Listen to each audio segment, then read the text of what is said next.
solenoids again will come of different shape. We're going to discuss few basic things. How to make that solenoid. You take copper wire, nothing big. You take copper wire or a simplest thing, the spring which will be there in the pen. No, nowadays what we have in pens, that spring is nothing but a solenoid for you. That spring is nothing but solenoid. Here the turns will be very closely wound. What I do is I'll take a wooden rod, I'll take a copper wire, thin copper wire, and I'm going to wound it. So when I'm wounding it, the turns will come in contact. For that, what to do is like a wooden rod will be taken. Then first one turn I'll wound it. Then I will put a, because it should be insulated. Practically, this is what actually the winding will be done. Here open, I'll be having a brush which will be dipped in an insulating liquid. With that brush, what happen? I'll just paste like this. Then I'll bring another turn. So here what happen? It's a liquid, no? So a very thin layer will be formed on the wire, and the two wires will come in contact. Between the wires, what happen? There will be a thin layer of insulating liquid will be there. I can't bring any solid material. Liquid will be much easier, no? This was the basic mechanism.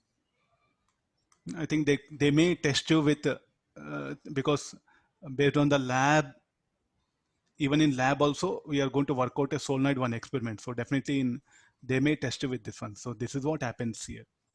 So what is this? This is not a solid, it will be liquid. So there's a wire, one first turn, there's a second turn. Otherwise, if the turns come in contact, no short circuit will happen basically.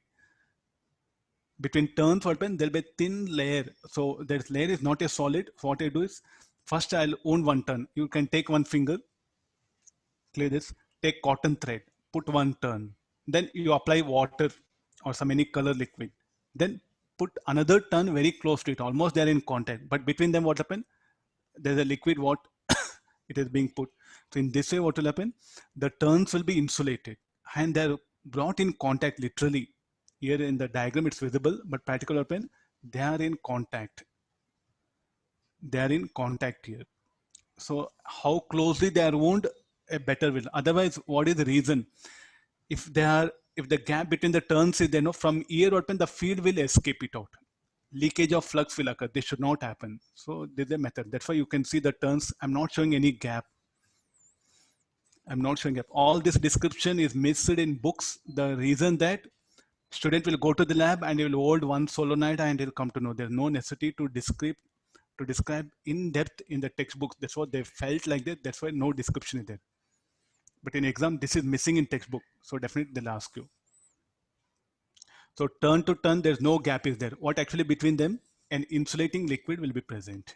This is what happens. There's a insulator layer, thin insulator layer. Like this, I'm going to wound it. So you do one thing, take any wire, copper, iron, aluminum wire, you wound on your fingers.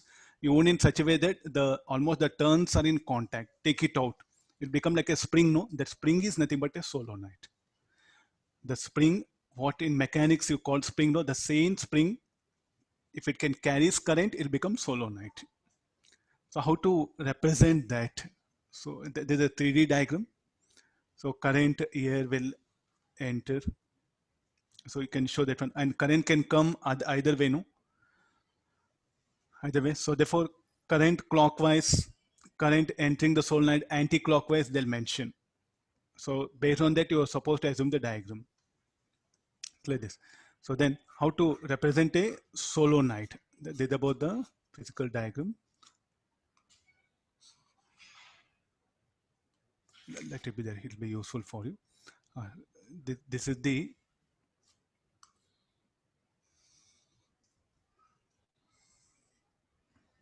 if a current enters, look at for this particular thing only, I'm showing it current here. So let this be the point P1, this P2. At P1, what you expect, the current is coming out.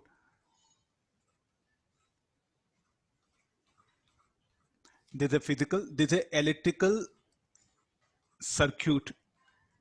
The solenoid we show like this. So here it should be out of the plane. current. So now direction of B bar is the direction of current here.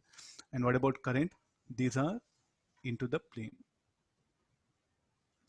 It is as good as like a ring, no? This will be. And how the field due to solenoid. Here will be current will be out of the plane. This will be into the plane. So the field due to solenoid between that will be in this way. And we'll define this is the axis of solenoid.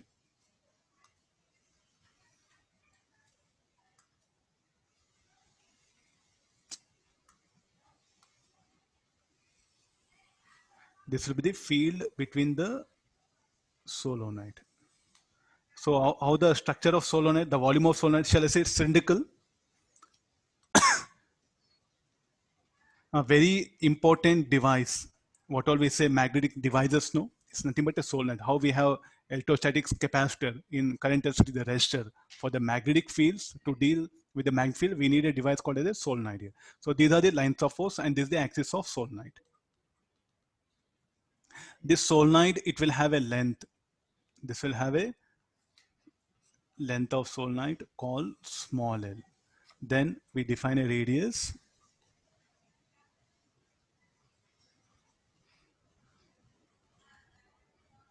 This is called as radius of solenoid, aligned R.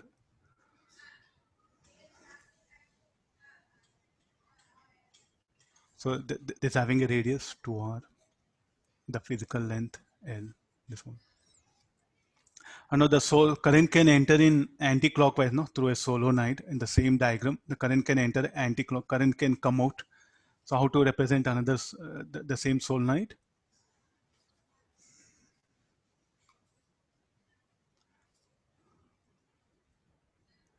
So here current is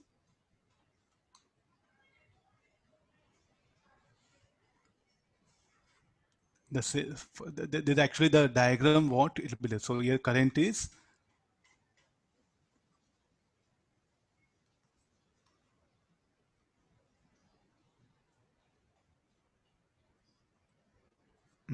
no, this is the current.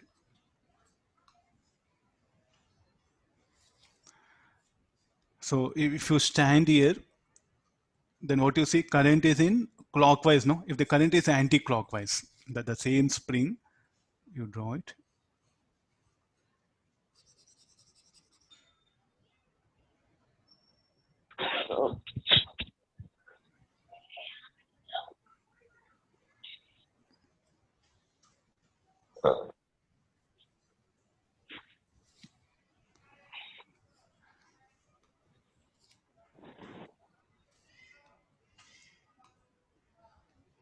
So current, let it be anti-clockwise. So this person what will comment? Current anti-clockwise. What this person says? Clockwise current. So they will give rough diagram. They say that the current here with on the axis of the coil, you'll see that current is flowing clockwise and you are supposed to assume a suitable diagram. So this will be the how the field.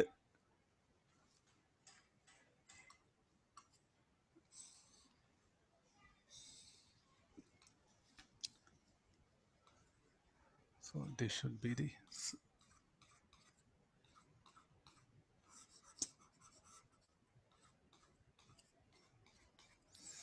current here into the plane.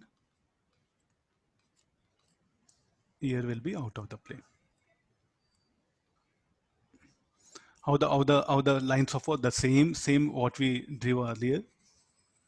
Only the direction of arrows will be in opposite. And this we are not bothered field outside the solenoid. We are bothered about only field inside the solenoid. That's the axis. So that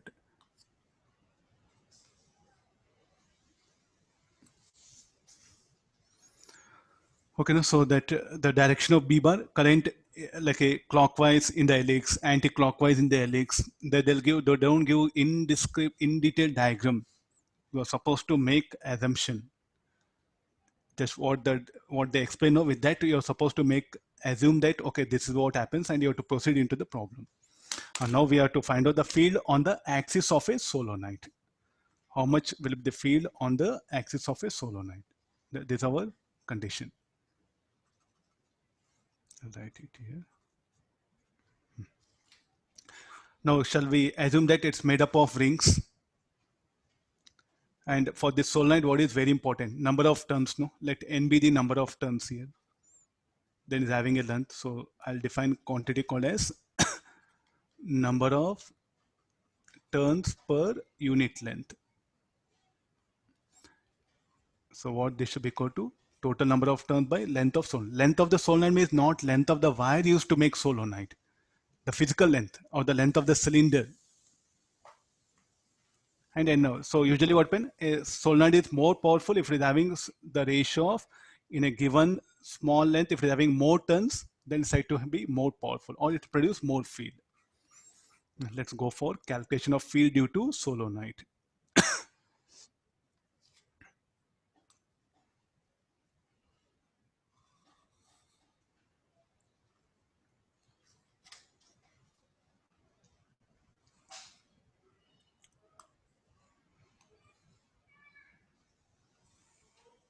So this strip contains some n number of, so let me take this as a reference point. So this is a dx, no? Let this length be equal to dx, that one. So this dx turns will contain dn number of, dx length will contain dn number of turns. Let the length of solenoid be, let it r, and let this be the radius r. Capital R will take it. This is the axis of solenoid. So again, the method, so what we are going to take help of Biot-Savart law. There's no other way, only Biot-Savart law is what we can take help of. So let this strip be at a distance 6.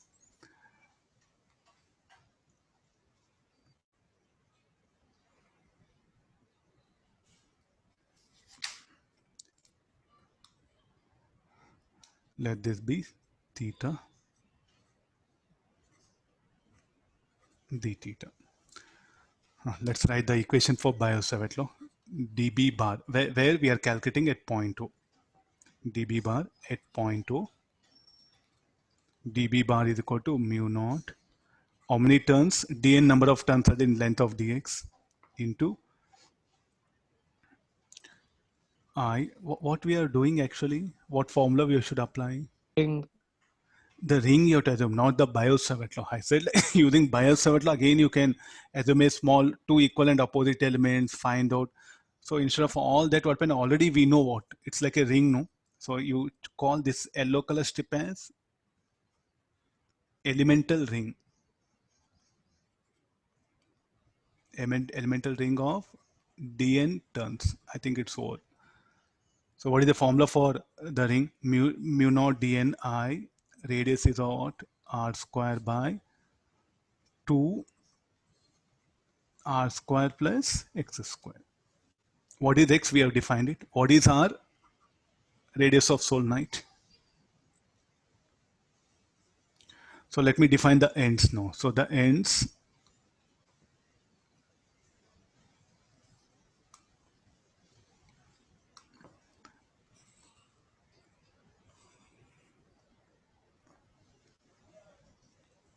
so this will make an angle beta.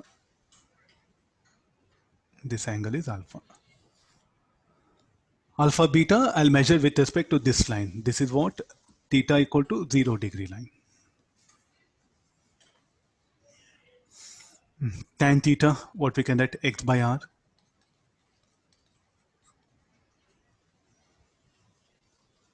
So what is dn further? dn, how to define dn? N dx and tan theta equal to, so I can replace x equal to r tan theta, then dx I can write it as dx equal to r secant square theta d theta. Let me substitute all this. dB is equal to, or here, mu naught n dx I r square 2r square plus x square. Substitute all the values now. Mu naught number of turns per unit length into dx is r secant square theta d theta I r square by 2 r square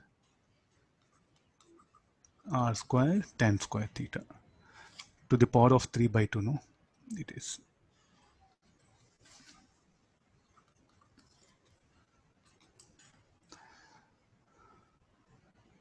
Simplifying all, I think r square here r cube will get eliminated. Then 1 plus tan square theta will be secant square theta secant cube. So I'll end up with directly only cos theta d theta. What should be the limit for this? Minus beta. Minus beta to plus alpha. What we did earlier for long wire, the similar method you can apply it here. Minus beta to plus alpha. So this is the value of b bar. So I'll end up with mu naught ni by 2 cos alpha plus cos beta. So this is the expression for magnetic field inside the solenoid. So what are alpha, Sin beta? alpha plus sin beta. Integral, no? Yeah.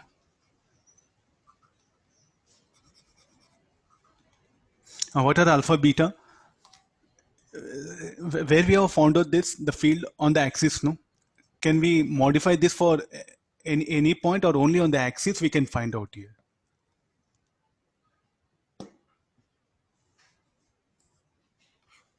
Okay, there's a mathematics. So let's just explore that one. So this is the solenoid.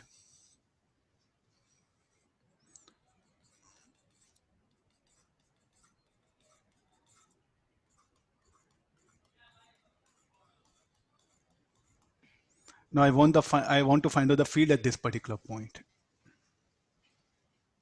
So for that, what I should do, I'm going to define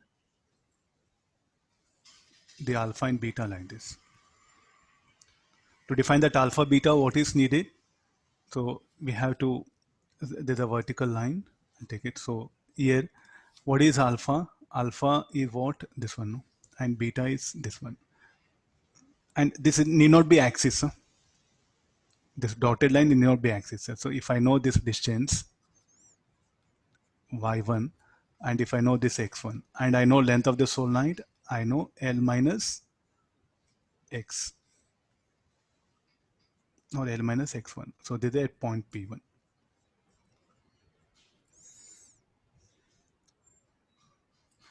Is it field, will it be uniform inside the solenoid? So how to calculate beta? Beta, I think from here, so you locate that at what point P1, and at what distance we know length of the solenoid is L. And so calculate this distance y1. So from y1 and you know x1, you'll get the beta. And also similarly calculate alpha, because L minus x1 we can calculate from here. So substitute in this formula, you'll get the field. So like that, as you move this point inside the solenoid, so what is the value of alpha, beta? They're going to vary. So the field inside the solenoid will be uniform, non-uniform, will be non-uniform. There are two types of solenoids are there. Short solenoid, again long solenoid. So what happens in the short solenoid? Short solenoid means the length will be less than r. And the b bar inside the solenoid, b inside the solenoid will be non-uniform, which we are not going to discuss for, we are not going to take for any application. Next, for long solenoid. Long solenoid means not length tends to infinity. L greater than R. Suppose the length is say some 30 centimeter, not like 100 meter. That much of long electrical equipment will not be there. So length is say some 30 centimeter. Radius will be say 0.2 centimeter. Definitely L very much greater than R. This was the long solenoid. In the long solenoid, B will be uniform. B will be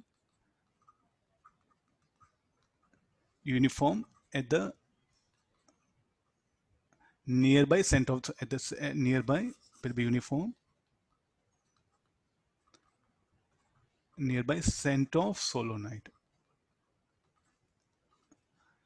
It will be non-uniform. At the center of solenoid will be non-uniform. Will be uniform, that one. So for long solenoid is what I'm interested. So the long solenoid or the field we have to show this.